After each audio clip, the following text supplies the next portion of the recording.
Okay. Good evening to all of you. तो जो last lecture था उसमें हम लोगों ने जो डिफ्रैक्शन का जो कंसेप्ट है, ओके, तो इंट्रोडक्शन टू डिफ्रैक्शन देखा था। ओके, उसमें हम लोगों ने देखा था कि ज्योमेट्रिकल शैडो क्या होता है, एक्चुअल शैडो क्या होता है, और लाइट किस तरह से ज्योमेट्रिकल शैडो के रीजन में एंटर करती है। ठीक है, हम लोगों ने ये पॉइंट डिस्कस किया था, अगर आपको याद होगा। ओके, तो ये हम लोग बोलते हैं this is geometrical shadow, this is illuminated region, and again geometrical shadow. लेकिन डिफ्रैक्शन में क्या होता है, जो लाइट है वो ज्योमेट्रिकल शैडो में भी क्या होती है, ओके, एंटर हो जाती है। और हमें तीन टाइप के रीजन मिलते हैं, bright, less bright and dark region. या आप ऐसे बोल सकते हो bright, dull and dark region. ये क्लियर है? ठीक है। और हम लोगों ने एक और कंसेप्ट देखा था कि जो डिफ्रैक्शन है उसका हम लोगों ने डेफिनेशन कैसा देखा था, the bending of light near the edges of an obstacle और slit and spreading into the region of geometrical shadow is called as what?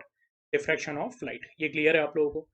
इसके कुछ एग्जांपल भी देखे थे, मैंने आपको बोला था कि अगर आप सन, ओके, या सन रेज को एक पीस ऑफ क्लॉथ से, फाइन पीस ऑफ क्लॉथ से अगर आप ऑब्जर्व करोगे, ठीक है, तो वहां पे आपको क्या दिखेगा, तो कुछ अलग अलग कलर्स फॉर्म होते हुए दिखते हैं। Okay, we saw a circular या we see a circular coloured spectra. ठीक है, तो ये एग्जांपल किसका है? This is of diffraction. और हम लोगों ने ये भी डिस्कस किया था कि जैसे सन राइज या सनसेट होता है, तो वो टाइम पे अगर आप माउंटेन्स को ऑब्जर्व करोगे, ओके, तो हम लोग बोलते हैं कि आपको माउंटेन्स के ऊपर एक गोल्डन बॉर्डर दिखेगी या ऑरेंज कलर की बॉर्डर दिखेगी। Again that is because of what? The phenomena of diffraction. ठीक है। अब जो टाइप्स ऑफ डिफ्रैक्शन है, तो उसमें हम लोगों ने देखा था there are two types of diffraction. First one is Fraunhofer diffraction. Fraunhofer diffraction के लिए कंडीशन क्या है? The source of light and the screen on which the diffraction pattern is obtained are effectively at infinite distance or very large distance from the diffracting system। ठीक है, ये पहली condition है। इन this case हम लोग बोलते हैं we consider what? Plane wavefront. तो इसमें लॉजिक ये है कि अगर जो लाइट है, ओके, या काफी लॉन्ग डिस्टेंस से ट्रैवल कर रही है या इनफाइनाइट डिस्टेंस से ट्रैवल कर रही है, तो जो हमें वेवफ्रंट मिलेगा वो कौन सा वेवफ्रंट मिलेगा? It will be a plane wavefront. ये क्लियर है? उसके बाद हम लोगों ने ये भी देखा है the diffraction pattern is obtained by using what? Convex lens. अब कैसे यूज करते हैं वो भी मैं आपको बता दूंगा। ठीक है, यस। सेकेंड टाइप जो है that is what? Fresnel diffraction. The source of light and the screen are kept at finite distance from the diffracting system. In this case we consider cylindrical और स्पेरिकल वेवफ्रंट्स। ओके, अब ये जो second वाला है उसमें हम लोग क्या बोलते हैं? Both the source of light and the screen they are kept at finite distance from the diffracting system. ठीक है। और ऐसे इसमें हम लोग बोलते हैं कि जो वेव फ्रंट रहेगा, ओके, वो वेव फ्रंट कैसा रहने वाला है? It will be either cylindrical और इट विल बी स्पेरिकल। ये क्लियर है? ठीक है। अच्छा, अभी हम लोग हमारा अगला कंसेप्ट देख लेते हैं, that is Fraunhofer diffraction due to a single slit. Suppose a parallel beam of monochromatic light of wavelength lambda is incident normally upon a slit AB of width A। Okay, तो एक narrow slit है AB of width A, ये आपको जो दिख रही है slit. Okay, सो उन्होंने क्या बोला है? It is kept perpendicular to the plane of the paper. यानी यहाँ पे जो आपको स्क्रीन दिख रहा है, तो वो स्क्रीन अगर मैं ऐसा कंसिडर करता हूँ या पेपर अगर ऐसा कंसिडर करता हूँ, तो स्लिट हम लोगों ने इस तरह से अरेंज करके रखी हुई है। ये आपको आ रहा है समझ में? और जो बीम ऑफ लाइट है वो ऐसी ट्रैवल होने वाली है। अब बीम ऑफ लाइट की जगह पे मैं ऐसा भी बोलूंगा, okay, you can also consider rays of light. Okay, और हम लोग रेज ऑफ लाइट को क्या बोलते हैं? We also call it as wave normal. ठीक है। एनीवे, तो यहाँ पे आप ऐसे बोल सकते हो कि आप ये एक स्लिट देख रहे हो, ठीक है, यस। ये स्लिट हम लोगों ने इस तरह से अरेंज की हुई है, ओके, लाइक दिस। और मैं अभी आपके डायरेक्शन से बता रहा हूँ कि यहाँ पे एक ओपनिंग है, रेक्टेंगुलर ओपनिंग है, ओके, लाइक दिस। और जो बीम ऑफ लाइट है वो ऐसी ट्रैवल हो रही है, ओके, यानी जो रेज ऑफ लाइट है वो क्या है? They are travelling like this. और मैंने आपको एक बात बोली है कि जो ये रेज ऑफ लाइट है ना, ओके, तो मैं आपको यहाँ पे दिखा देता हूँ डायग्राम में। ये रेज ऑफ लाइट क्या कैरी कर रहे हैं? तो this rays of light is carrying a plane wave front, यानी ए बी क्या बोलूंगा मैं? A B is plane wave front. A B बोलने से अच्छा, क्योंकि यहाँ पे हम लोगों ने ए बी यूज किया, मैं इसको ए डैश बी डैश बोल देता हूँ। ओके, तो A dash B dash is a plane wave front which is travelling towards a slit A B. ठीक है। अच्छा, अभी ये जो प्लेन वेव फ्रंट है, तो मैं आपको बोलूंगा कि जो ब्लैक कलर के लाइंस है ना उसके ऊपर ही फोकस करना है। ये ब्लैक कलर के लाइंस क्या है पता है क्या? These are rays of light, जिसको हम लोग वेव नॉर्मल बोलते हैं। तो वेव फ्रंट का जो डायरेक्शन ऑफ ट्रैवल बताता है that is called as what? Wave normal. तो हम लोग क्या बोल रहे हैं? ये जो ए बी ये इस तरह से ट्रैवल हो रहा है, और इसके सामने हम लोगों ने क्या रखा है? Okay, at a particular distance, okay, we have kept a convex lens. ठीक है। और वो कॉन्वेक्स लेंस के फोकल प्लेन में हम लोगों ने क्या रखा है? एक स्क्रीन रखा है। लेट अस से ये जो स्क्रीन है उसको मैं एक्स वाई बोल देता हूँ। ओके। तो जैसे हम लोगों ने मैग्नीफाइंग ग्लास जो है उसको बहुत बार हम लोगों ने क्या किया, जैसे सनरेज है, ओके, या जो बीम ऑफ लाइट हम लोग बोलते हैं कि आती है, तो उससे हम लोग मैग्नीफाइंग ग्लास से क्या कर सकते हैं, उसको एक पर्टिकुलर पॉइंट पे क्या कर सकते हैं, कॉन्सेंट्रेट कर सकते हैं। ये सब लोगों ने ट्राई किया रहेगा। तो वैसे ही यहाँ पे कॉन्वेक्स लेंस भी काम कर रहा है। जो भी बीम आ रही है, ओके, या जो भी वेव फ्रंट यहाँ तक ट्रैवल हो रहा है, ओके, उसका जो एनर्जी है वो कहाँ पे कॉन्सेंट्रेट हो रहा है, at point P naught. Okay, ये आपको आ रहा है समझ में। तो ये जो पी नॉट पॉइंट है वो हम लोग क्या बोलेंगे, it will be of maximum intensity. Okay, ये क्लियर है। यानी यहाँ पे क्या रहेगा, मैक्सिमम, ओके, ल्यूमिनस इंटेंसिटी रहेगी या मैक्सिमम ब्राइटनेस रहेगा। यहाँ तक क्लियर है, कोई डाउट है? अच्छा, अभी हम लोग क्या बोलते हैं, जैसे ये जो पॉइंट है ए और ये पॉइंट है बी, तो ये एक वेव फ्रंट हो गया ए बी, और इसके बीच में का जो पॉइंट है उसको मैंने क्या बोल दिया, सी। तो हम लोग यहाँ पे क्या बोलेंगे, अगर मैं ए बी की बात करता हूँ तो ए बी का विड्थ कितना है, इट इज ए। ए सी का विड्थ कितना है, it is A by two. And you can say see B का भी विड्थ कितना है, it is A by two. ये क्लियर है। तो हम लोग बोलेंगे कि point A and point B, okay, it will act as what, secondary source of light, और वो लाइट एमिट करेगा। अच्छा, वो जो लाइट एमिट कर रहा है तो हम लोग क्या बोलेंगे कि जो ए बी है, ओके, उसमें से एक वेव फ्रंट एमिट होगा, लेकिन वो क्या रहेगा, it will be a fraction of energy. ध्यान से सुनना है, ए बी जो मेन वेव फ्रंट है वो अपना डायरेक्शन चेंज नहीं करने वाला, it is going to travel as it is, लेकिन उसमें का स्मॉल पोर्शन ऑफ एनर्जी या स्मॉल फ्रैक्शन ऑफ एनर्जी वो अपना डायरेक्शन क्या कर लेता है, चेंज कर लेता है। और वो जब डायरेक्शन चेंज करेगा तो मैं उसको as a red wave front से दिखा रहा हूँ, ये दिख रहा है आपको ए। तो ये जो ए है ये भी, ओके, कॉन्वेक्स लेंस से ट्रैवल करेगा और एक पर्टिकुलर पॉइंट पे क्या हो जाएगा, कॉन्सेंट्रेट हो जाएगा, and that point will be what, point P. तो अभी हम लोग क्या बोल रहे हैं, जो पॉइंट पी है, ओके, तो वो पॉइंट पी पे हम लोग बोलते हैं point A, point C and point B, okay, ये तीनों पॉइंट से क्या होगा, तो लाइट वेव्स ट्रैवल होगी। अब वो लाइट वेव्स क्यों ट्रैवल होगी, तो हम लोग क्या बोलते हैं, by Huygens principle of wave propagation, okay, every point on primary wave front it will act as what, secondary source of light. ठीक है। और ये जो सेकेंडरी सोर्स ऑफ लाइट है, ओके, तो वो हम लोग जो दिखा रहे हैं कि जहाँ पे वेव फ्रंट का क्या हो रहा है, डिफ्रैक्शन हो रहा है। देखो डिफ्रैक्शन यानी क्या है, तो ओरिजिनल जो एनर्जी सोर्स है उसका जो छोटा सा फ्रैक्शन है, ओके, तो वो फ्रैक्शन अपना डायरेक्शन क्या कर लेता है, चेंज कर लेता है। तो जो ओरिजिनल वेव फ्रंट है ए बी, ओके, तो उसके अलावा हम लोग क्या बोलते हैं, ओके, उसमें का एक स्मॉल फ्रैक्शन ए, वो थोड़ा इंक्लाइंड वे में ट्रैवल करता है, सच दैट अगर मैं उसके वेव नॉर्मल और ये जो ओरिजिनल वेव फ्रंट है ए बी उसके वेव नॉर्मल कंसिडर करूँ, यानी ये जो ब्लैक लाइन और ये जो रेड लाइन है, ओके, ये जो रेज है इनके बीच में का एंगल क्या है, थीटा है। वो इसलिए है क्योंकि जो ओरिजिनल वेव फ्रंट था ए बी और जो डिफ्रैक्शन के बाद जो वेव फ्रंट है ए ई, उसके बीच में भी एंगल क्या है, हम लोग बोलेंगे it is going to be what, theta. ठीक है, ये आपको ध्यान में रखना है। तो जो ये new set of rays of light है जो एक दूसरे को पैरेलल है, ठीक है, और जो original set of rays of light है इनके बीच में भी एंगल क्या रहने वाला है, it is going to be theta. और जो ओरिजिनल वेव फ्रंट था और जो डिफ्रैक्शन के बाद जो स्मॉल फ्रैक्शन ऑफ एनर्जी का जो वेव फ्रंट है उसके बीच में भी एंगल क्या है, थीटा है। ठीक है। एनीवे, हम लोग मेन पॉइंट पे आते हैं। तो point A and point B, अगर मैं यहाँ से जो लाइट वेव्स ट्रैवल कर रही है टुवर्ड्स पॉइंट बी, तो उनके बीच में का अगर मैं पार्ट डिफरेंस देखूँ तो मैं ऐसा बोलूंगा, तो इसको हम लोग अभी कैसे लिखेंगे, part difference between light waves from point A and point B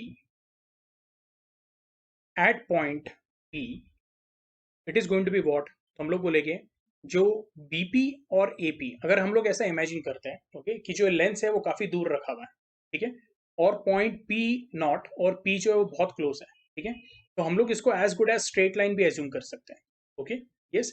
अभी हम लोग क्या बोल रहे हैं, देखो यहाँ पे जो केस है उसमें हम लोग बोल रहे हैं कि जो डिफ्रैक्टिंग सिस्टम है और जो लेंस है उसके बीच में का डिस्टेंस भी क्या है, काफी ज्यादा है, ये आपको ध्यान में रखना है। ठीक है, यस। तो अगर मैं ये जो लाइट वेव्स हैं इनके बीच में का अगर मैं पार्ट डिफरेंस देखूं तो वो पार्ट डिफरेंस अप्रोक्सीमेटली क्या मिलने वाला है मेरे को, it is going to be B. ठीक है। पी नॉट के ऊपर अगर मैं बात करूं, ओके, तो यहाँ पे अभी आप लोगों ने ध्यान देना है, अगर मैं point A and point B की बात करूं तो point A and point B से जो ब्लैक कलर की आपको रेज ऑफ दिख रही है, ओके, तो वो इक्वल डिस्टेंस ट्रेवल कर रही है till point P O. Okay, और वो इक्वल डिस्टेंस ट्रेवल कर रही है ना, उनके बीच में का पार्ट डिफरेंस क्या है, जीरो। तो ऐसे इसमें हम लोग क्या बोलते हैं, कंस्ट्रक्टिव इंटरफेरेंस होता है। एंड पी नॉट पे आपको क्या मिलेगा, ओके, तो हम लोग बोलते हैं मैक्सिमम इंटेंसिटी मिलती है। ये क्लियर हुआ आपको, ठीक है, यस। लेकिन हम लोग बोलेंगे कि फॉर पॉइंट बी जो पार्ट डिफरेंस रहने वाला है that is going to be what, B. और in triangle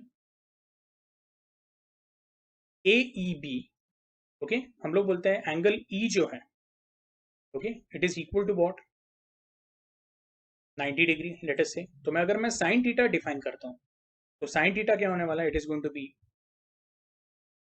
B E opposite upon A B. ये नहीं हो जाएगा B is equal to what, A B sine theta, या फिर आप इसको क्या बोल सकते हो, ए साइन थीटा, ठीक है। इसको मैं बोल देता हूँ दिस इज योर रिजल्ट 1। तो आई होप आपको इक्वेशन 1 तक समझ में आया है, ठीक है। अब इसके बाद जो मैं आपको बताने वाला हूँ, ठीक है, तो आपने क्या करना है, बहुत ध्यान से सुनना है। ये जो ए बी वेव फ्रंट है, इसको हम लोग क्या करते हैं ना, दो पार्ट में डिवाइड कर देते हैं। पहला पार्ट जो रहेगा that will be what, A C, and जो सेकंड पार्ट रहेगा that will be what, okay, it will be C B.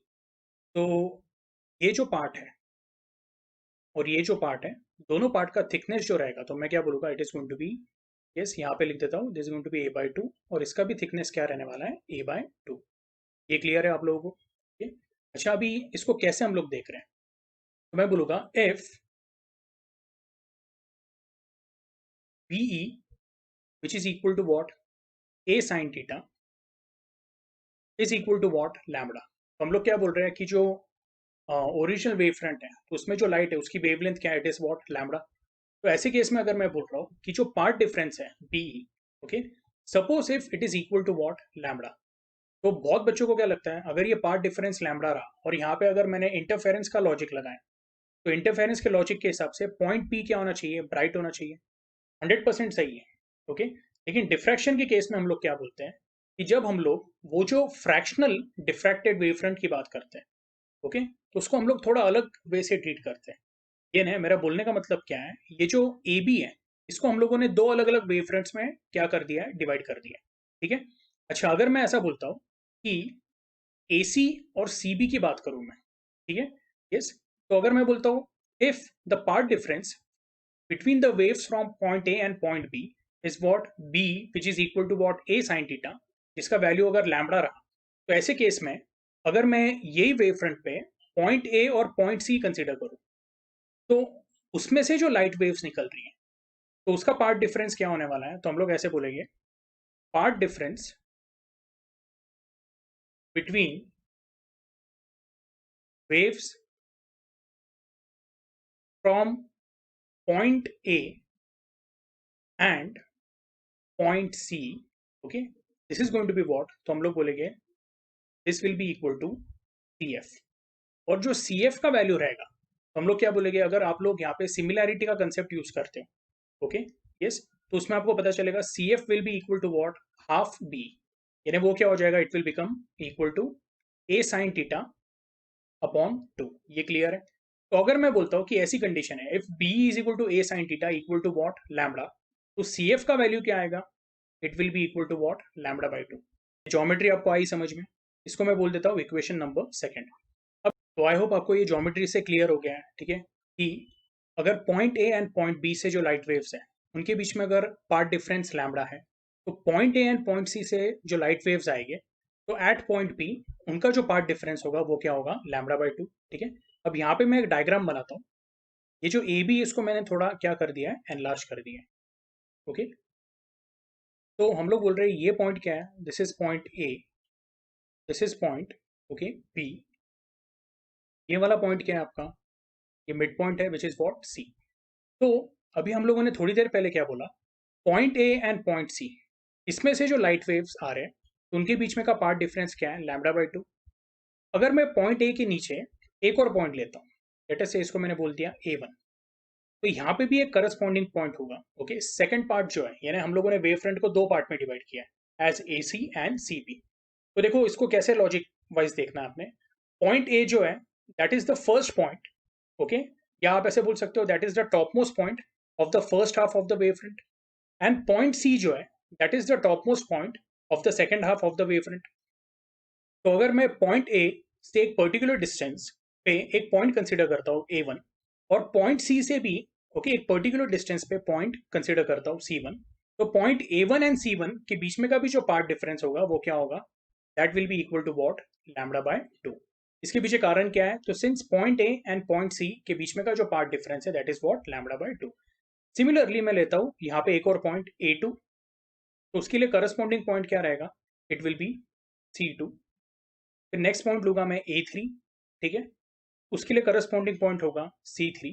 तो ये जो सब पॉइंट्स हैं इनके बीच में भी हम लोग बोलेंगे जो पार्ट डिफरेंसेस रहेंगे वो क्या रहेंगे, λ/2। यानी बोलने का मतलब A3 और C3 उससे जो लाइट वेव्स निकलेंगे, ओके, तो उसमें भी पार्ट डिफरेंस क्या होने वाला है, λ/2।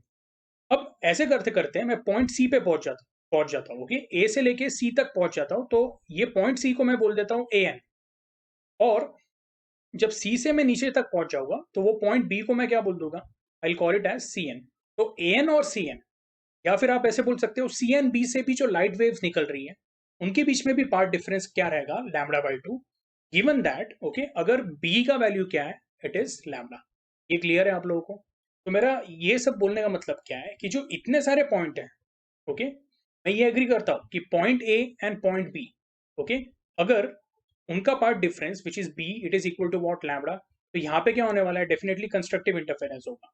लेकिन हम लोग क्या बोलते हैं, it is very small amount of energy, a small fraction of energy.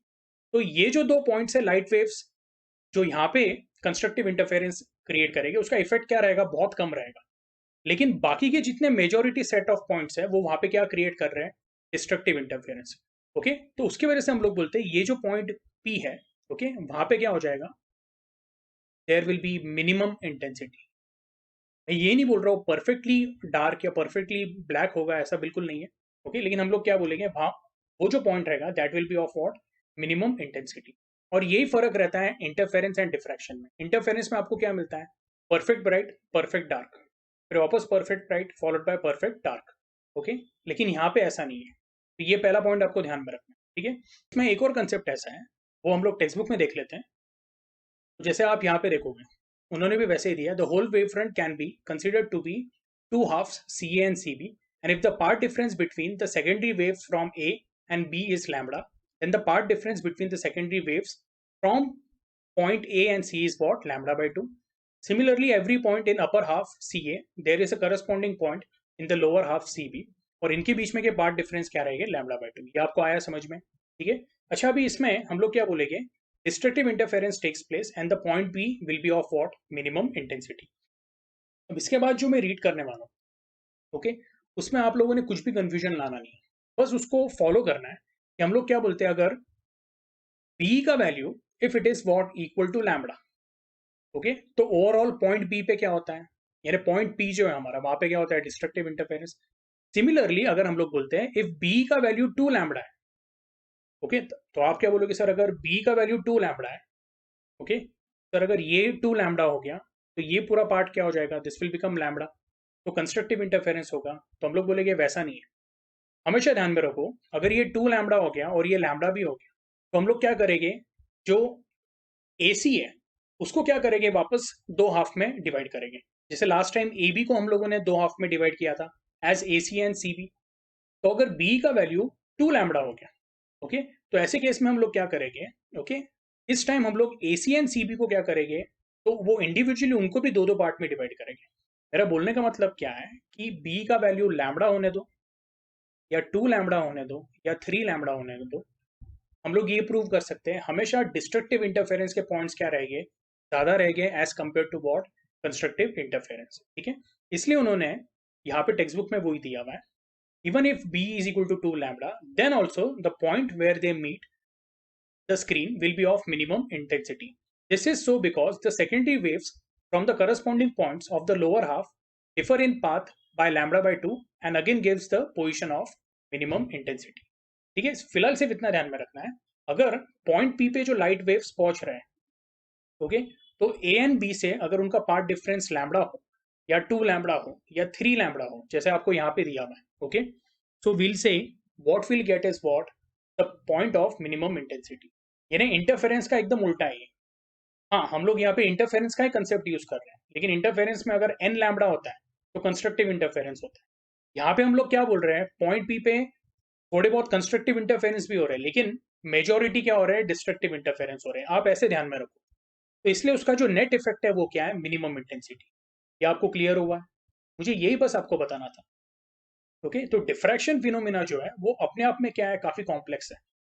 ठीक है, पॉइंट ऑफ मैक्सिमम इंटेंसिटी पे कंस्ट्रक्टिव इंटरफेरेंस ही हो रहा है, लेकिन जहां पे मिनिमम इंटेंसिटी है ना, देखो उसको मैं ये बोल रहा हूँ कि जीरो इंटेंसिटी नहीं, वहां पे थोड़ी बहुत लाइट है अवेलेबल, इसलिए हम लोग उसको क्या बोलते हैं, मिनिमम इंटेंसिटी। इसका मतलब क्या है कि वहां पे constructive interference and destructive interference दोनों हो रहे हैं, ऐसा समझ लो। लेकिन डिस्ट्रक्टिव इंटरफेरेंस के जो हम लोग बोल रहे हैं नंबर्स है, वो क्या है, बहुत ज्यादा है as compare to what, constructive interference. ये क्लियर है? और ये कंडीशन आप लोगों ने अभी फिलहाल क्या करना है, ब्लाइंडली ध्यान में रखो आप, कि a sin theta if it is equal to n lambda, यानी part difference between a and b which is equal to what b if it is equal to what n lambda, तो ऐसे case में क्या होगा, हम लोग को लेके ओके मिनिमम इंटेंसिटी का पॉइंट मिलेगा। मैं ये भी नहीं बोल रहा हूँ डिस्ट्रक्टिव इंटरफेरेंस होगा, मैं क्या बोलूंगा, मिनिमम इंटेंसिटी का पॉइंट मिलेगा। ये क्लियर है? Okay, yes. अच्छा, तो ऐसे केस में अब यहाँ पे हम लोग देख लेते हैं, sine of theta n will be equal to what, n lambda upon A. अब देखो थीटा एन क्या है, तो अगर पार्ट डिफरेंस अगर लैम्बडा रहा, तो जो एंगल रहेगा वो क्या रहेगा, थीटा, या उसको आप थीटा वन बोलो। अगर पार्ट डिफरेंस टू लैम्बडा रहा, तो डेफिनेटली ये जो एंगल है वो थीटा क्या होने वाला है, चेंज होने वाला है। ऐसे केस में हम लोग उसको बोलेंगे थीटा टू। पार्ट डिफरेंस अगर एन लैम्बडा रहा, एन लैम्बडा यानी क्या, लेट अस से सिक्स लैम्बडा, तो थीटा का वैल्यू भी क्या हो जाएगा, थीटा सिक्स हो जाएगा। तो ये अलग अलग एंगल्स होते जाते हैं, इसलिए यहाँ पे हमने क्या बोला है, और पार्ट डिफरेंस एन लैम्बडा, जो दोनों वेव फ्रंट रहने वाले हैं, ओरिजिनल वेव फ्रंट और डिफ्रैक्टेड वेव फ्रंट, ओके, उसके बीच में का जो एंगल रहेगा वो क्या रहेगा, it will be theta n. ये क्लियर है? ओके, तो इसको रीअरेंज करके आपको मिलता है sine of theta n is equal to what, n lambda upon a, where n is equal to what, plus minus one plus minus two plus minus three so on. अब ये plus minus का logic क्या है, तो अभी हम लोगों ने जो भी देखा ना, ओके, वो ऊपर के तरफ के पॉइंट्स देखे हैं स्क्रीन के ऊपर, यानी पी नॉट के ऊपर। अगर मैं बोलता हूँ पी नॉट के नीचे अगर कंसिडर करते हैं, तो हम लोग यहाँ पे क्या लेंगे, नेगेटिव लेंगे। ये क्लियर है आप लोगों को? ठीक है, तो आई होप आपको जो पॉइंट ऑफ मिनिमम इंटेंसिटी है, ठीक, उसका कंडीशन आया समझ में। अच्छा, ये जो पॉइंट ऑफ मिनिमम इंटेंसिटी है उसको हम लोग क्या बोलते हैं, सेकेंडरी मिनिमा। सेकेंडरी मिनिमा क्यों, तो यहाँ पे हम लोग बोलते हैं कि जो point A and point B, they are acting as what, secondary source of light. ठीक है, तो पी नॉट के बाद जो सेकेंडरी मिनिमा है, ओके, अच्छा उसको हम लोग क्या बोलेंगे, कि ये जो है आपका पॉइंट पी नॉट, वो आपका मैक्सिमम इंटेंसिटी है। उसके बाद आपको क्या मिलेगा, फर्स्ट सेकेंडरी मिनिमा। उसके बाद हम लोग देखेंगे condition for what, okay, position of secondary maxima. Okay, yes. तो अभी यहाँ पे फिलहाल मैं आपको एक जो ग्राफ अवेलेबल है उसके साथ बता देता हूँ। ये जो पॉइंट है ये आपका सेंट्रल मैक्सिमा का है। ये जो पॉइंट है, ये जो नीचे आपको ट्रफ टाइप दिख रहा है, ओके, वो क्या है, it is a point of what, okay, first secondary, okay, minima. फिर ये जो पॉइंट है this is first secondary maxima, ये वापस क्या है, okay, second secondary minima. Okay, this will be second secondary maxima. ठीक है, anyway position of secondary maxima जो है उसके लिए कंडीशन क्या है, A sine theta n, it will be equal to what, two n plus one into lambda by two. Okay, again n का value यहाँ पे क्या है, plus minus one plus minus two plus minus three. तो इधर जो हमारा condition था दैट वाज एन लैम्बडा, इधर जो कंडीशन है it is what, two n plus one lambda by two. ये क्लियर है आप लोगों को? ठीक है, अच्छा अभी इसमें अगर मैं साइन थीटा को रीअरेंज करता हूँ, तो साइन थीटा एन क्या मिलेगा मेरे को, two n plus one into lambda upon two A, और इधर क्या मिला था साइन थीटा एन का, तो एन लैम्बडा अपॉन ए। लेकिन यहाँ पे जो थीटा एन तो आपको एंगुलर पोजिशन बताता है फॉर सेकेंडरी मिनिमम, और यहाँ पे आपको जो थीटा एन बताएगा that will B for position of for secondary maximum. ठीक है, अच्छा अभी इसमें एक और कंसेप्ट है, हम लोग बोलते हैं विड्थ ऑफ सेंट्रल मैक्सिमा।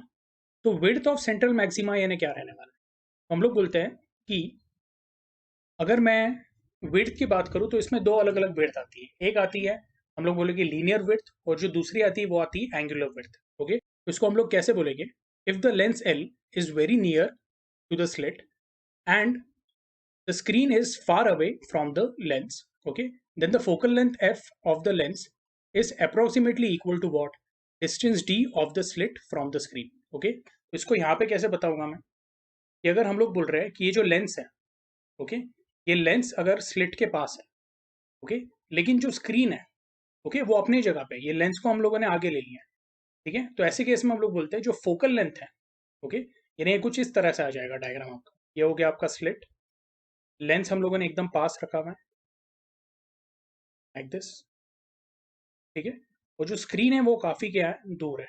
तो ऐसे केस में हम लोग बोल रहे हैं कि अगर स्क्रीन हम लोगों ने फोकल प्लेन में रखा है, यानी ये जो लेंस है इसकी जो फोकल लेंथ रहेगी, ओके, डायग्राम रफ ही बना रहा हूं मैं, तो ये जो डिस्टेंस है ये हम लोग बोलते हैं this is what focal length, जहाँ पे सब के सब रेस क्या हो रहा है, कॉन्सेंट्रेट हो रहे हैं, ये फोकल लेंथ। और ये जो distance between the slit and the screen D, तो डी का वैल्यू अप्रोक्सीमेटली इक्वल टू क्या है, हम लोग बोलते हैं focal length, that is what F. तो वही उन लोगों ने क्या किया है, ओके, एक्सप्लेन करने की कोशिश की है। ऐसे इसमें हम लोग बोलते हैं थीटा का वैल्यू क्या हो जाता है, बहुत कम हो जाता है। और थीटा का वैल्यू अगर बहुत कम हो गया तो हम लोग बोलते हैं sine theta is nearly equal to what, theta, which is equal to what, x upon f और एक्स अपॉन डी। अब ये कैसे आया फॉर्मूला, तो इसके लिए हम लोग जो हमारा पिछला वाला डायग्राम है उसको रेफर करते हैं, ये वाला, ओके, यस।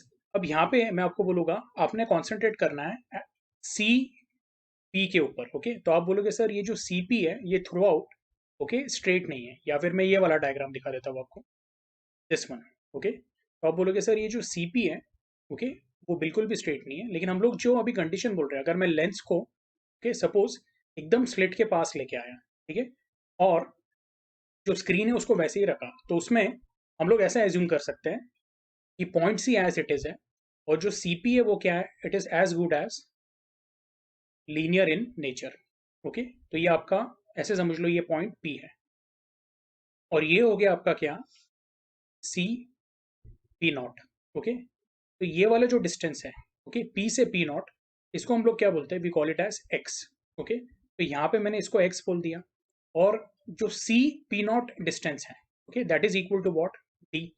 और हम लोग क्या बोल रहे हैं कि जो हमारी कंडीशन है lens is very close to what, slit. तो ऐसे केस में, ओके, अगर मैं साइन थीटा डिफाइन करता हूँ, तो साइन थीटा क्या हो जाएगा, तो it will be, okay, sine theta will be opposite x upon what, तो it will be C P. लेकिन हम लोग बोलते हैं C P is approximately equal to what, okay, we are going to say C P naught which is equal to what, D. इसके पीछे कारण क्या है, हम लोग बोलते हैं थीटा बहुत स्मॉल है, ओके, तो थीटा का वैल्यू अगर बहुत कम है तो ऐसे केस में हम लोग बोल सकते हैं कि C P and C P naught ये वन एंड द सेम ही है। Point P and P naught क्या है, बहुत क्लोज है, ये आपको आ रहा है समझ में।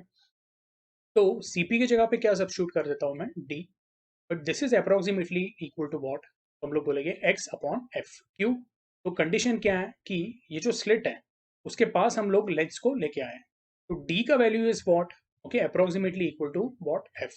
अच्छा, ये वही केस में पॉसिबल है जहाँ पे हम लोग बोलते हैं कि जो हमारा लेंस है उसका फोकल लेंथ क्या है, काफी ज्यादा है, ठीक है, और आपने जो स्क्रीन है उसको कहाँ पे रखा हुआ है, फोकल प्लेन में रखा हुआ है। फोकल प्लेन है ना क्या, तो हम लोग बोलेंगे it is a plane which is passing through focal point and it is perpendicular to the plane of the paper और प्लेन ऑफ द स्क्रीन। ये आपको आ रहा है समझ में, ओके। सो एक्स वाई आप ऐसे बोल सकते हो, ओके, तो ऐसे केस में आप ऐसे बोल सकते हो कि एक्स वाई जो है वो आपका स्क्रीन भी है and it is also what, it is focal plane, ठीक है, ये क्लियर है। तो हम लोगों को यहाँ पे क्या मिला है, आपको साइन थीटा का जो वैल्यू है वो क्या मिला, x upon f which is equal to what, x upon D, for first secondary minimum, okay, first secondary minimum के लिए साइन थीटा क्या था, लैम्बडा अपॉन ए था।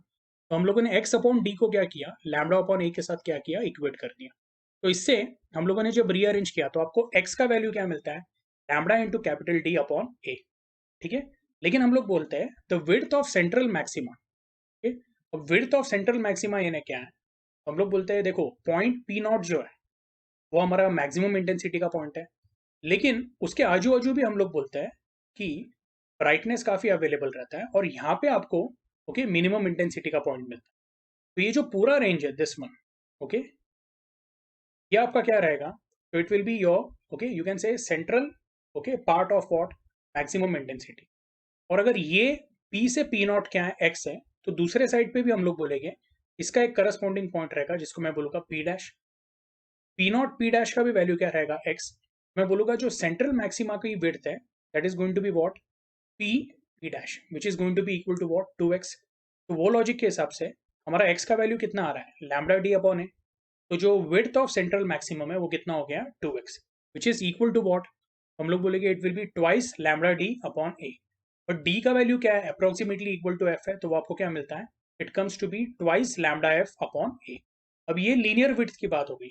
एंगुलर विड्थ की बात अगर मैं करूंगा तो थीटा का वैल्यू क्या है, एक्स अपॉन डी है। तो ऐसे केस में हम लोग बोलेंगे कि जो ओवरऑल एंगुलर विड्थ रहेगा वो ट्वाइस थीटा रहेगा, क्योंकि आपको दोनों साइड का थीटा कंसीडर करना पड़ेगा।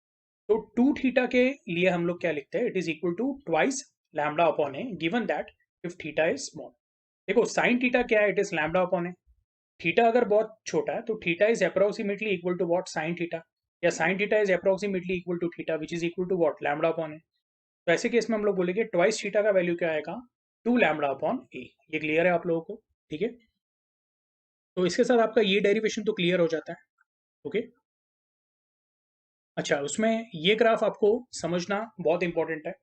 देखो, आप अगर यहाँ पे देखोगे तो हम लोग बोलते हैं कि ये एक लाइन दी हुई है, ओके, और ये जो पॉइंट है, ओके, तो पी नॉट जो है वो आपका क्या है, सेंट्रल मैक्सिमा का है, और वहां से हम लोग इंटेंसिटी दिखाते हैं।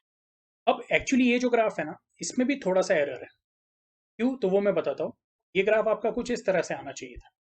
तो हम लोग क्या बोल रहे हैं कि ये आपका एक्स एक्सिस है और ये वाई एक्सिस है। वाई एक्सिस पे क्या बता रहे हैं हम लोग, तो इंटेंसिटी ऑफ लाइट, और एक्स एक्सिस पे क्या बता रहे हैं, तो हम लोग बता रहे हैं position with respect to what, central maxima. यानी ये जो पॉइंट है वो आपका पी नॉट है, ठीक है। तो अगर ये आपका पॉइंट पी नॉट है तो वहां पे हम लोग बोलेंगे इंटेंसिटी क्या है, मैक्सिमम है, ठीक है। तो ये मैक्सिमम इंटेंसिटी हो गया। पी नॉट के बाद फिर आपका क्या आएगा, फर्स्ट मिनिमा आएगा। आपके टेक्स्ट बुक में, ओके, जो फर्स्ट मिनिमा दिया है वो आपकी हॉरिजॉन्टल लाइन को क्या कर रहा है, टच कर रहा है, ओके। लेकिन हम लोग बोलेंगे असली में, ओके, कुछ ऐसा रहता है कि ये हॉरिजॉन्टल लाइन को टच नहीं करेगा, लेकिन थोड़ा उसके ऊपर ही रहेगा। It will be very close to, okay, horizontal line, but it will not touch the horizontal line. क्यों, तो अगर वो हॉरिजॉन्टल लाइन को टच कर रहा है तो वो आपको क्या बताएगा, जीरो इंटेंसिटी बताएगा। ये आपको आ रहा है समझ में। लेकिन हम लोग बोलते हैं कि पॉइंट्स कैसे हैं, तो मैक्सिमम इंटेंसिटी यानी central maxima followed by minimum intensity. ये आपको आ रहा है समझ में। मिनिमम है लेकिन जीरो नहीं है, तो इसलिए मैं यहाँ पे इसको ये लाइन के साथ टच होते हुए नहीं दिखा रहा हूँ, उसके जस्ट थोड़ा सा ऊपर बता रहा हूँ, ओके। अप्रोक्सीमेटली आप बोलोगे जस्ट ये थोड़ा ही ऊपर है। फिर उसके बाद आपको क्या मिलेगा, again point of maximum intensity मिलेगा। तो सेंट्रल मैक्सिमा जो है, ओके, यस, उसका इंटेंसिटी आपको क्या मिलेगा, मैक्सिमम। उसके बाद आपको ये जो मिलता है, दिस इज व्हाट, तो this is first secondary minima, okay, followed by first secondary maxima. उसके बाद आएगा आपका secondary minima, then secondary maxima, and so on. ये आपका जो पैटर्न है आपको दोनों साइड पे दिखेगा लाइक दिस, ओके। ये क्लियर है आप लोगों को, ओके। तो हालांकि टेक्स्ट बुक में ऐसा दिखाया है कि ये हॉरिजॉन्टल लाइन को टच हो रहा है, लेकिन एक्चुअली वो टच नहीं होना चाहिए, ओके, क्योंकि जीरो इंटेंसिटी के पॉइंट्स है नहीं, ठीक है। फिलहाल हम लोग टेक्स्ट बुक का डायग्राम जो है वो मैं इसलिए रिफर कर रहा हूँ ये पोजिशन के लिए। तो ये जो पोजिशन है, ओके, वो एंगुलर पोजिशन बताई हुई है। तो पी नॉट यानी आप ऐसा कंसिडर कर सकते हो 0 डिग्री पे। फिर जो अगला वैल्यू है थीटा का, that is what, lambda by, okay. उसके बाद फिर जो अगला वैल्यू है, ओके, तो हम लोग क्या बोलेंगे, it is going to be what, next minima के लिए आपको मिलेगा 2 लैम्डा बाय, और इसका आप एवरेज ले सकते हो। तो वो कितना आ जाएगा, lambda by plus 2 lambda by, okay, divided by 2, यानी कितना हो जाएगा, so it will become 3/2 lambda by. तो ये आपका जो पोजिशन रहेगा that will be the angular position of, okay, first maxima, okay, first secondary maxima. ये क्लियर है आप लोगों को। अच्छा, जो लेफ्ट साइड के ऊपर के पॉइंट्स रहेंगे उनको क्या रहेगा, सिर्फ नेगेटिव साइन रहेगा, बाकी फॉर्मूला क्या रहने वाला है, it is going to be same. अच्छा, इसमें एक और बात आपको समझ में आती है कि जो इंटरफेरेंस है, ओके, उसमें हर एक जो पॉइंट रहता है या हर एक जो बैंड रहता है उसकी intensity central, okay, bright band जितनी ही रहती है। लेकिन यहाँ पे ऐसा नहीं है। जो फर्स्ट मैक्सिमा है, ओके, उसकी इंटेंसिटी और सेंट्रल मैक्सिमा की जो इंटेंसिटी है दोनों में काफी डिफरेंस है, और वो इंटेंसिटी हर नेक्स्ट मैक्सिमा के लिए कम होते जाती है, ओके। ये क्लियर है। इसलिए हम लोग बोलते हैं कि जो डिफ्रैक्शन आपको रिंग मिलती है या डिफ्रैक्शन पैटर्न मिलता है वो आपको क्लियर नहीं, काफी ब्लर मिलता है। उसमें आपको सेंट्रल ब्राइट पॉइंट मिलेगा, फॉलोड बाय लेस डार्क, फिर वापस ब्राइट, फिर लेस डार्क, फिर वापस ब्राइट। लेकिन हम लोग बोलते हैं वो ब्राइट भी जो है धीरे धीरे फेड होते जाता है, ओके। ये क्लियर है आप लोगों को, ठीक है। तो जो अगला कंसेप्ट हम लोग सीखने वाले हैं that is what Rayleigh's criteria. Okay, अब हम लोग क्या बोलते हैं कि जो नॉर्मल रे ऑप्टिक्स है या ज्योमेट्रिक ऑप्टिक्स है, उसका लॉजिक ये है कि अगर एक पॉइंट ऑब्जेक्ट है, ओके, तो उसका जो इमेज फॉर्म होना चाहिए वो भी क्या होना चाहिए, it should be a geometrical point. ठीक है, तो इमेजिन करो एक ल्यूमिनस सोर्स है, ऐसा सोचते हैं हम लोग कि एक ऐसा पॉइंट है, ओके, वो इल्यूमिनेटेड है, एक एलईडी है। तो हम लोग क्या बोलेंगे, अगर उसका मैं इमेज देखूंगा तो इमेज भी क्या फॉर्म होना चाहिए, it should be a point source and it should be very illuminated, ऐसा बोल सकते हैं हम लोग। लेकिन हम लोग बोलते हैं वो वैसा फॉर्म नहीं होता है, तो वहाँ पे एक डिफ्रैक्शन पैटर्न फॉर्म होता है। ये आपको आ रहा है समझ में? ओके, तो लेंस में हम लोग क्या बोलते हैं, ओके, कि रे ऑप्टिक्स में जब हम लोग लेंसेज यूज करते हैं, यानी जहाँ पे रिफ्रैक्शन होता है, ओके, ध्यान से सुनना है, जहाँ पे रिफ्लेक्शन होता है वहाँ पे ये प्रॉब्लम नहीं आता है, लेकिन जहाँ पे रिफ्रैक्शन होता है तो वहाँ पे डिफ्रैक्शन की वजह से ये भी ध्यान में रखना है। देखो, रिफ्रैक्शन का मतलब क्या कि लाइट पास हो रही है, ये आपको आ रहा है समझ में? तो हम लोग बोलते हैं ऐसे कि इसमें जो लेंस है वही क्या एक्ट करता है, it acts as diffracting system. Okay, और हम लोग बोलते हैं कि वहाँ पे, ओके, पॉइंट की जगह पे what we get is what circular disc या फिर सर्कुलर डिफ्रैक्शन पैटर्न, वही आपके ये पैराग्राफ में दिया हुआ है। okay? अब ये जो डिफ्रैक्शन पैटर्न है, it is what, it is a bright disc surrounded by alternate dark and bright rings whose intensity goes on decreasing. This is called as what? Airy's disk. ये आपको आ रहा है समझ में? तो हम लोग बोलेंगे अगर दो ज्योमेट्रिक पॉइंट्स हैं, ओके, तो वो दो ज्योमेट्रिक पॉइंट्स हैं, तो उनकी इमेज कैसे फॉर्म होगी, दो ज्योमेट्रिक पॉइंट नहीं फॉर्म होंगे, ओके, तो उनके दो अलग अलग डिफ्रैक्शन पैटर्न मिलेंगे। ये आपको आ रहा है समझ में? और वो डिफ्रैक्शन पैटर्न जो है, ओके, तो वो डिफ्रैक्शन पैटर्न के बीच में डिस्टेंस कैसा है या वो डिफ्रैक्शन पैटर्न कैसे अरेंज है, उसके ऊपर से हमको समझ में आएगा कि वो जो पॉइंट है वो जस्ट रिजॉल्व है, अनरिजॉल्व है या वेल रिजॉल्व है। ठीक है, अब इसमें एक और आपको कंसेप्ट क्लियर होना चाहिए। हम लोग बोलते हैं द स्मॉलेस्ट एंगुलर और linear separation between the two points, okay, at which they appear to be just resolve, यानी जो दोनों पॉइंट्स के इमेज आपको जस्ट क्लियरली दिखना चालू होते हैं, ओके, ऐसे इसको हम लोग क्या बोलते हैं, we call it as limit of resolution. और उसका अगर हमने रेसिप्रोकल लिया that is called as what, resolving power.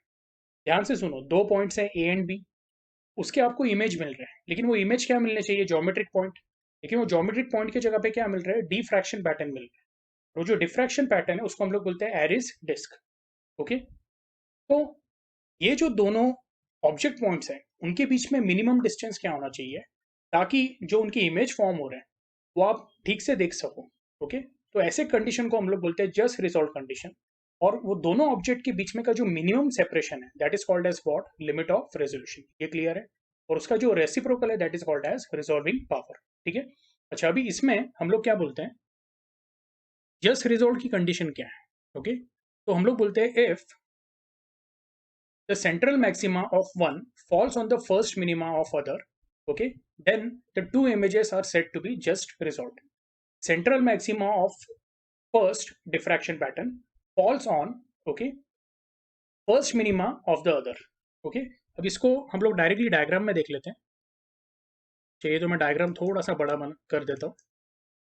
Okay, तो यहाँ पे आप देख पा रहे हो कि एक का जो सेंट्रल मैक्सिमा है, ओके, जैसे ये वाला देख लो, तो वो दूसरे के फर्स्ट मिनिमा के साथ क्या हो रहा है, कोइंसाइड कर रहा है। ओके, तो ये कंडीशन किसकी रहती है, this is condition of what, just resolve. अब इसमें मैं इसको एक अलग तरीके से भी बोलता हूँ, यानी आपको क्लियर हो जाएगा। तो इसको हम कैसे बोलेंगे, distance between two central maxima, okay, must be equal to what, distance between any one of the central maxima and the first secondary minima following it. तो ये फर्स्ट मैक्सिमा और ये जो इसका ही फर्स्ट मिनिमा है सेम डिफ्रैक्शन पैटर्न का, उसके बीच में का डिस्टेंस और दोनों सेंट्रल मैक्सिमा के डिस्टेंस अगर सेम रहे तो हम लोग बोलते हैं images are what, just resolve. फिर इमेजेस वेल रिजॉल्व के लिए कंडीशन क्या है, तो यहाँ पे देख लेते हैं। Two objects are said to be well resolve if the separation between central maxima of the two object is greater than the distance between the central maxima and the first minima of any of the two objects। इसका मतलब क्या, अब ये वाला जो distance है, okay, late us से इसको मैंने बोल दिया x, तो distance between two central maxima, late us से मैंने उसको x बोल दिया, वो x और distance between the central maxima and the first minima. अब अभी आप देखोगे यहाँ पे दोनों के जो फर्स्ट मिनिमा है वो क्या हो रहा है, कोइंसाइड हो रहा है। देखो, ये आपका सेंट्रल मैक्सिमा है, ये फर्स्ट मिनिमा है, बराबर है। और यहाँ पे भी क्या है, सेंट्रल मैक्सिमा है, तो ये हो गया उसका फर्स्ट मिनिमा। तो दोनों का फर्स्ट मिनिमा क्या हो रहा है, हम लोग बोल रहे हैं ओके कोइंसाइड हो रहा है, तो इसलिए यहाँ पे उन्होंने ये कंडीशन डाला है, distance between central maxima and first minima of any of the two objects. क्यों? तो दोनों के जो फर्स्ट मिनिमा है वो कोइंसाइड कर रहे हैं। तो लेट अस से distance between two central maxima मैंने x बोल दिया, and distance between central maxima and the first minima, okay yes, तो कौन से भी इसका फर्स्ट मिनिमा आप कंसिडर कर सकते हो, उसको y बोल दिया। तो अगर x is greater than y तो हम लोग क्या बोलेंगे, इमेजेस आर वेल रिजॉल्व्ड। ये केस में हम लोग क्या बोलेंगे, x was equal to y। ये क्लियर है आपको? तो if x is equal to y, okay, तो images are just resolved. Next condition में हम लोग क्या बोलते हैं, if x is greater than y, okay, then images are well resolved। और जो लास्ट वाला केस है, ओके, तो उसमें हम लोग क्या बोलेंगे कि यहाँ पे जो x का वैल्यू है, okay, definitely it is less then what y। देखो अगर वापस मैं स्टार्ट करूंगा तो यहाँ पे x इक्वल टू y है, वेल रिजॉल्व में x ग्रेटर देन y, और यहाँ पे x क्या रहेगा, so x is what, it is less than y। और इसको कैसे पढ़ते हैं हम लोग, the two objects are said to be unresolved, यानी जो लास्ट वाला केस है दैट इज व्हाट। तो आप इसमें ऐसे देख रहे हो दोनों की डिफ्रैक्शन पैटर्न के मैक्सिमा एकदम क्लोज है, ठीक है, और उसके वजह से हम लोग क्या बोलेंगे कि जो इमेज हो जाएगी वो क्या हो जाएगी, ब्लर हो जाएगी, ठीक है। तो the two objects are said to be unresolved if the separation between the central maxima of the two is less than the distance between the central maxima and the first minima of any of the two objects। यानी जो well resolve का condition है उसका totally opposite, यहाँ पे x greater than y था, यहाँ पे x लेस देन y। ये क्लियर है आप लोगों को? इसके बाद जो हमारा नेक्स्ट कंसेप्ट है that is what, resolving power of microscope, ठीक है। अब रिजॉल्विंग पावर ऑफ माइक्रोस्कोप में ज़्यादा कुछ नहीं है सीखने जैसा, आपको सीईटी पॉइंट ऑफ व्यू से इसके फॉर्मूलेस ध्यान में रखना है। फिर भी हम लोग क्या करेंगे, टेक्स्ट बुक से एक छोटा सा रिवीजन देख लेंगे। तो रिजॉल्विंग पावर ऑफ माइक्रोस्कोप में सबसे पहले हम लोग क्या बोलेंगे, limit of resolution for microscope क्या है, ठीक है। The minimum distance by which the two point objects are separated from each other so that the images as produced by the microscope are just seen separate is called as what, limit of resolution। और उसका जो reciprocal है उसको क्या बोलते हैं हम लोग, रिजॉल्विंग पावर ऑफ माइक्रोस्कोप, ठीक है। मैं इसको क्या करता हूँ, थोड़ा सा इसका साइज कम कर देता हूँ, ओके यस। अब यहाँ पे हम लोग क्या बोल रहे हैं कि दो अलग अलग पॉइंट्स हैं ए एंड बी, ठीक है, और ये जो पॉइंट ऑब्जेक्ट्स हैं तो उनकी इमेजेस कैसे फॉर्म हो रहे हैं, तो बी का इमेज फॉर्म हो रहा है बी डैश, और ए का जो इमेज फॉर्म हो रहा है वो क्या हो रहा है ए डैश, लेकिन due to the phenomena of diffraction हम लोग बोलते हैं कि ये जो ए डैश और बी डैश फॉर्म हो रहे हैं वो डिस्टिंक्ट पॉइंट ऑब्जेक्ट्स के पॉइंट इमेजेस फॉर्म नहीं हो रहे हैं। तो हम लोग को क्या मिलता है उनका, ओके, डिफ्रैक्शन पैटर्न मिलता है, एरिस डिस्क मिलती है, ओके, यानी एक central, okay, maxima, central bright maxima which is surrounded by what, okay, rings of alternate minima maxima minima maxima, ठीक है यस। तो ऐसे केस में अगेन हम लोग क्या बोलते हैं, जो थोड़ी देर पहले हम लोगों ने सीखा, जस्ट रिजॉल्व, वेल रिजॉल्व, इसके कंडीशन आ जाते हैं, ओके। तो हम लोग यहाँ पे कैसे बोलेंगे, suppose that A and B are two point objects at distance D apart, okay, and A dash and B dash are their respective images formed, okay, by the objective mn of microscope. A dash and B dash are surrounded by alternate dark and bright diffraction rings, okay, वो हमको point images नहीं मिलेंगे, ठीक है। According to Rayleigh's criteria, the two images are said to be just resolved if the position of the central maxima of one falls on the first minima of others, okay, and vice versa. Let A subtend an angle 2 alpha at the aperture of the objective mn। Aperture यानी क्या, तो हम लोग ऐसे बोल सकते हैं कि जो लेंस है उसको अगर आप सामने से रखोगे तो उसका जो मैक्सिमम डायमीटर है that is called as what, aperture. तो ये जो mn बनाया हुआ है अभी, ओके, ये जो लेंस है वो आपको क्या दिख रहा है, वो साइड से दिख रहा है। उसको आपने अगर सामने से देखा तो आपको एक सर्कल दिखेगा, तो उसका जो डायमीटर रहेगा, okay, that is called as what, aperture. Then the condition of resolution, okay, can be shown that the separation d between the two objects a and b should be such that d is equal to 1.22 times lambda upon 2 sin alpha। ये condition आपको directly क्या करनी है, ध्यान में रखनी है, ठीक है। Now equation 11.23 is based on the assumption that objects A and B are self luminous, okay. इसका मतलब क्या है, आप ए एंड बी जो है उसको आप ऐसे एलईडीज कंसीडर कर सकते हो जो कि एकदम छोटे साइज के हैं, ठीक है। But generally these objects are illuminated with external light, okay. It is found that the resolving power depends on the mode of illumination. According to Abbe's, the least distance between the objects so that their just result is given by the formula d is equal to lambda upon 2 sin alpha. तो अगर हम लोग बोलते हैं कि self illuminated नहीं रहे तो 1.22 का फैक्टर क्या हो जाता है, निकल जाता है. ये आपको बस ध्यान में रखना है. ठीक है. यस. अच्छा, यहाँ पे इसको प्रूव करने के लिए कोई डेरिवेशन नहीं है, सिर्फ आपको ये कंडीशन दी हुई है. ओके. और ये जो 2 अल्फा एंगल है, ओके, वो क्या है, तो it is angle subtended by point object A at the aperture. ये क्लियर है. और हम लोग बोलते हैं पॉइंट बी का भी एंगल ऑलमोस्ट क्या रहेगा, सेम ही रहेगा. Okay. Yes. Now in a high resolving power microscope, an oil immersion objective is used. That is, the space between the objective and the object is filled with an oil, cedar wood oil. This has two advantages. First, the loss of light by reflection at the first lens surface is decreased, and secondly, the resolving power of microscope is increased. Okay. अब इसके पीछे concept ये है कि अगर मैं जो हमारा ऑब्जेक्ट है और जो हमारा लेंस है ऑब्जेक्टिव, ओके, उसके बीच में अगर मैं एक मटेरियल फिल कर देता हूँ, ट्रांसपेरेंट मटेरियल, ओके, जिसको हम लोग बोलते हैं, जैसे सेडार वुड ऑयल बोला मैं, तो ऐसे केस में हम लोग बोलते हैं कि जो लाइट, देखो जब भी मीडियम चेंज होता है तो रिफ्रैक्शन भी होता है और रिफ्लेक्शन भी होता है. ठीक है. लेकिन यहाँ पे जो एयर है, तो एयर को हम लोग किससे रिप्लेस कर रहे हैं, ऐसे मीडियम से रिप्लेस कर रहे हैं जिसका रिफ्रैक्टिव इंडेक्स क्या है, ज्यादा है. तो ऐसे केस में जो हम लोग बोलते हैं कि जब लाइट ऑब्जेक्ट से ऑब्जेक्टिव की तरफ ट्रैवल होती है, ओके, तो हम लोग बोलते हैं एयर से जब लेंस में जा रही है लाइट, हम लोग बोलते हैं रिफ्रैक्टिव इंडेक्स क्या रहेगा, ज्यादा रहेगा. ऐसे इसमें रिफ्लेक्शन ऑफ लाइट क्या होता है, ज्यादा होता है, and there is more loss of light. तो वो जो लाइट अगर हम लोग या लॉस ऑफ लाइट जो है वो कम करते हैं, तो इससे जो इमेज फॉर्म होगी वो क्या रहेगी, और क्लियर रहेगी. और इसलिए हम लोग वहां पे क्या यूज करते हैं, we use an oil, cedar wood oil. ठीक है. इससे जो loss of light due to reflection है वो कम कर देते हैं. सेकेंडली हम लोग बोलते हैं कि जब आप वो ऑयल यूज करते हैं तो ये जो फॉर्मूला है उसके डिनोमीटर में क्या आ जाता है, म्यू आ जाता है, और म्यू का वैल्यू 1 से ज्यादा ही रहेगा. तो यहाँ पे हम लोग क्या बोलते हैं, अगर म्यू का वैल्यू, ध्यान से सुनो आप, म्यू का वैल्यू 1 से ज्यादा है तो डी का वैल्यू क्या हो जाएगा, कम हो जाएगा.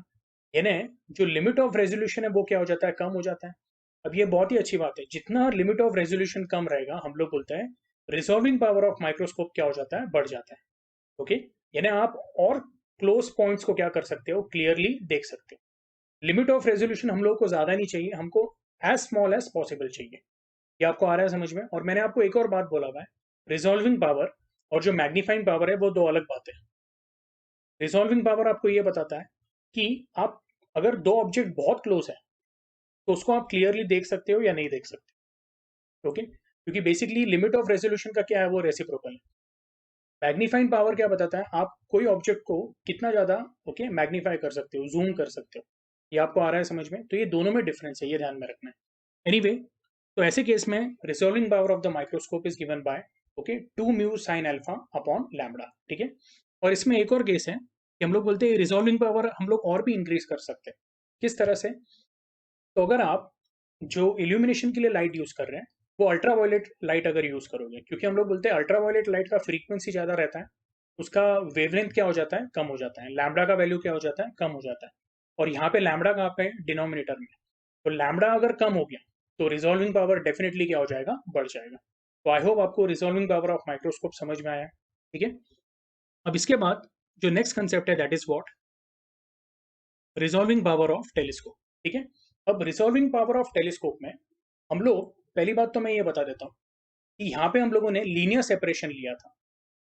यानी लिमिट ऑफ रेजोल्यूशन के लिए हम लोगों ने लीनियर डिस्टेंस लिया था. टेलीस्कोप के लिए हम लोग क्या लेते हैं, we take angular separation. Linear separation नहीं लेते हैं, एंगुलर सेपरेशन लेते हैं. क्यों, तो वो भी अभी हम लोग देखेंगे. A telescope is an instrument which is used to see distant objects. ठीक है.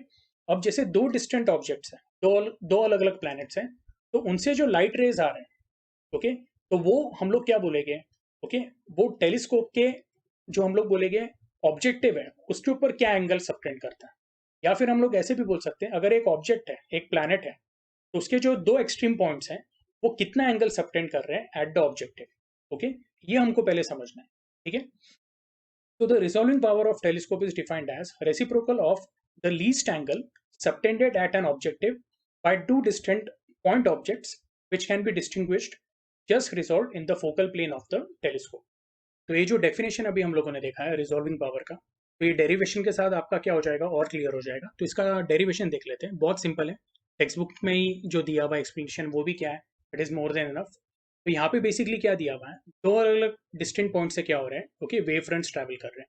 अब ये देखो, ये जो आपको दिख रहा है, ये जो सॉलिड लाइन दिख रही है, वो आपको एक पॉइंट से जो वेव फ्रंट आ रहा है, ओके, उसकी ओके वेव नॉर्मल से। और ये जो डॉटेड लाइंस दिख रही है, तो वो क्या रहने वाली है, हम लोग बोलेंगे वो जो दूसरा पॉइंट है स्पेस में, तो उससे जो वेव फ्रंट आ रहा है उसको कैरी करने वाली क्या है, वेव नॉर्मल से। ये आपको आ रहा है समझ में? अच्छा, ये जो दोनों के बीच में एंगल है, देखो, जो पहला वाला ऑब्जेक्ट है, ओके, यस, लेट अस से पहला वाला ऑब्जेक्ट जो है उसको मैं बोल देता हूँ एक्स, और जो दूसरा वाला ऑब्जेक्ट है उसको क्या बोल देता हूँ, वाई। एक्स से जो भी लाइट आएगी तो वो कौन से फॉर्म में आएगी, it will come in the form of plane wave front. ये क्यों होता है, तो हम लोग बोलते हैं अगर ओके बहुत ही दूर या इनफाइनाइट डिस्टेंस से अगर लाइट आ रही है तो लाइट कौन से फॉर्म में आती है, प्लेन वेव फ्रंट के फॉर्म में। ये हम लोगों ने समझा हुआ है, ठीक है। तो जो सपोज एक्स पॉइंट से जो वेव फ्रंट आ रहा है, तो उसको कैरी करने के लिए जो वेव नॉर्मल्स है वो हम लोगों ने सॉलिड लाइन से दिखाई है। और ये जो है वो कौन से पॉइंट पे इमेज फॉर्म कर रही है, P1 पे, ओके, यस। तो ये हम लोग बोल रहे हैं this is objective of what, telescope. तो वो फोकल प्लेन पे क्या कर रही है, at point P1 it is forming its own image.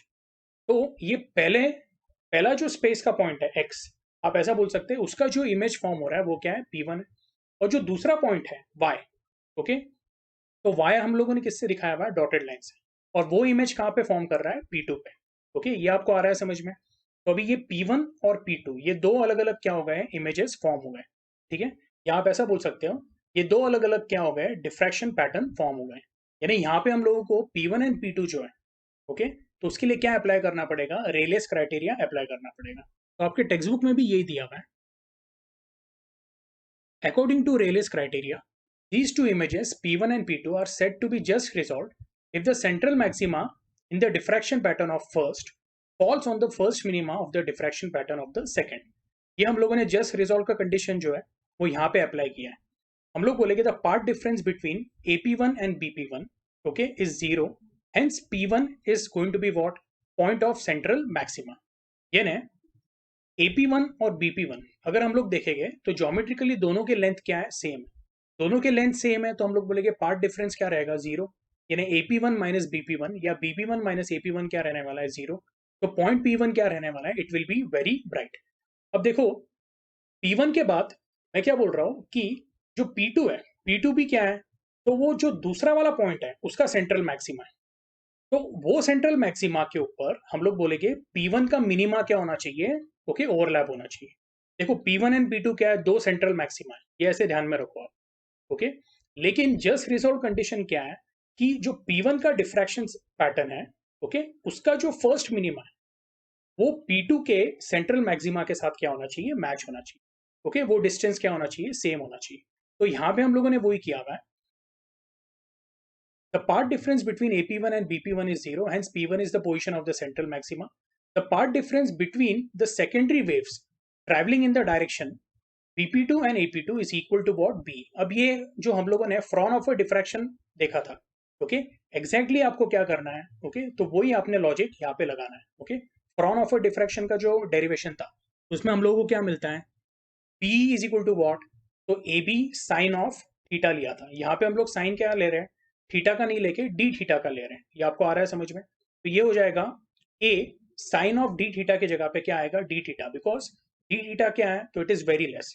और हम लोग बोलेंगे कि अगर मुझे पॉइंट P1 का फर्स्ट मिनिमा वो P2 के साथ क्या करना है, ओवरलैप करना है। देखो मैं रेलेस कंडीशन क्या कर रहा हूँ या रेले क्राइटेरिया क्या कर रहा हूँ, यूज कर रहा हूँ।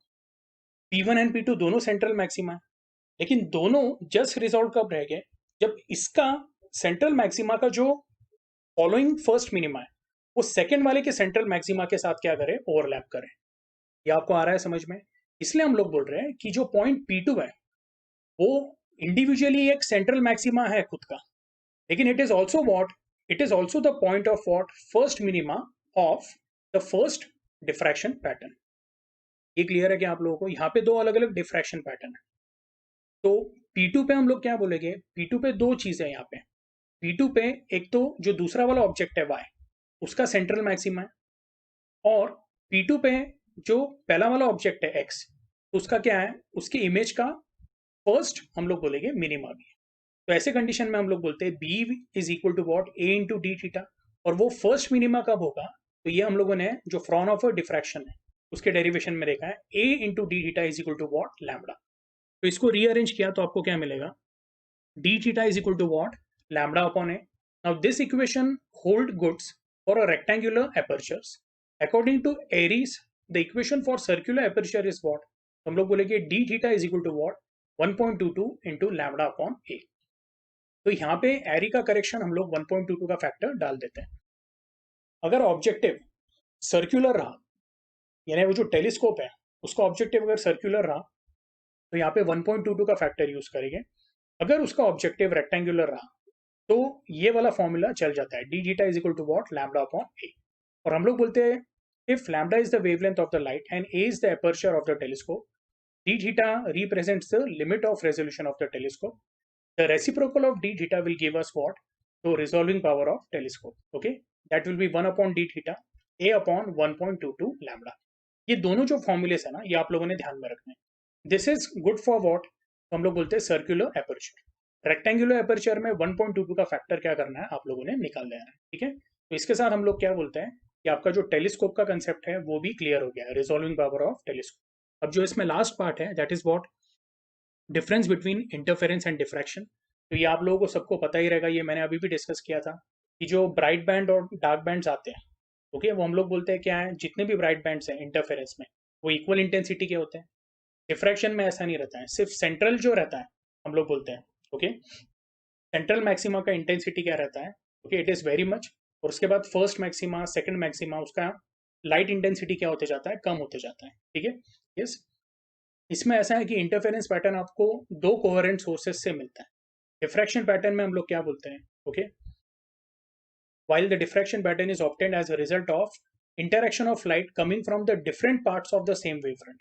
यानी एक वेवफ्रंट हम लोग बोलते हैं, जैसे एक पर्टिकुलर वेवफ्रंट है, लेट अस से दिस इज AB, तो AB का जो 99% पार्ट है या 99.9% पार्ट जो है वो स्ट्रेट ट्रैवल करेगा, और जो उसका एक जो रिमेनिंग पार्ट है वो क्या करेगा, वो थोड़ा सा टिल्ट होके, ओके, ड्यू टू डिफ्रैक्शन वो अलग डायरेक्शन में ट्रैवल करेगा। ये आपको ध्यान में रखना है।